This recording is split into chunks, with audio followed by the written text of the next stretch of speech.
दुनिया में कुछ दोस्तियां ऐसी होती हैं जिनकी आवाज नहीं होती, पर उनका वजूद बहुत गहरा होता है। आज हम आपको एक ऐसी ही कहानी सुनाने जा रहे हैं, भारत और उत्तर कोरिया के बीच की दोस्ती की अनजानी कहानी। क्या आपने कभी सोचा है कि एक तरफ लोकतांत्रिक भारत और दूसरी तरफ दुनिया से कटा हुआ उत्तर कोरिया, इन दोनों देशों के बीच कोई रिश्ता, कोई दोस्ती कैसे हो सकती है? चलिए चलते हैं समय के पन्नों पर, जहां से ये रिश्ता शुरू हुआ। साल था 1973। शीत युद्ध अपने चरम पर था। दुनिया दो हिस्सों में बांटी थी, एक अमेरिका के साथ और दूसरा सोवियत संघ के साथ। लेकिन भारत था अलग, गुटनिरपेक्ष आंदोलन का अग्रदूत। न पूरब के साथ न पश्चिम के साथ, भारत चल रहा था अपनी ही राह पर।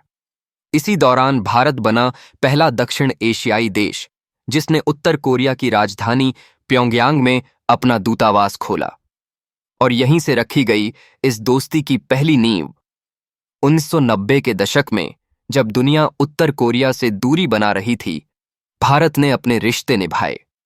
जब उत्तर कोरिया पर संयुक्त राष्ट्र के प्रतिबंध लगे, तब भी भारत ने दवाइयां और जरूरी खाद्य सामग्री भेजना जारी रखा।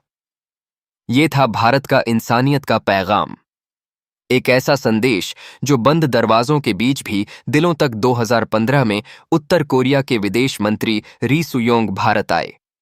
तब दोनों देशों ने टेक्नोलॉजी, स्वास्थ्य और शिक्षा जैसे क्षेत्रों में सहयोग की बातचीत की। बिना किसी शोर शराबे के ये दोस्ती धीरे धीरे मजबूत होती रही। और अब जरा एक दिलचस्प पहलू पर ध्यान दें, संस्कृति का पहलू।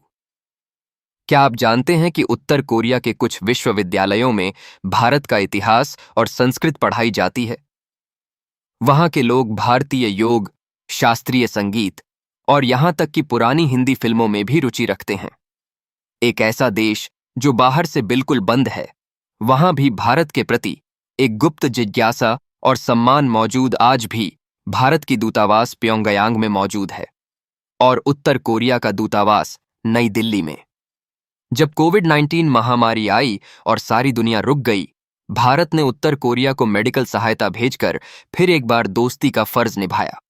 हां, भारत उनके परमाणु कार्यक्रम की आलोचना करता है, लेकिन साथ ही यह भी मानता है कि समस्या का हल संवाद से निकलता है। दोस्तों, भारत और उत्तर कोरिया की यह कहानी एक मिसाल है। एक ऐसा रिश्ता जो शांत है लेकिन मजबूत है, जो दिखता नहीं पर टिकता है। कभी कभी सबसे मुश्किल दोस्ती भी एक छोटे से सहयोग से गहरी हो जाती है।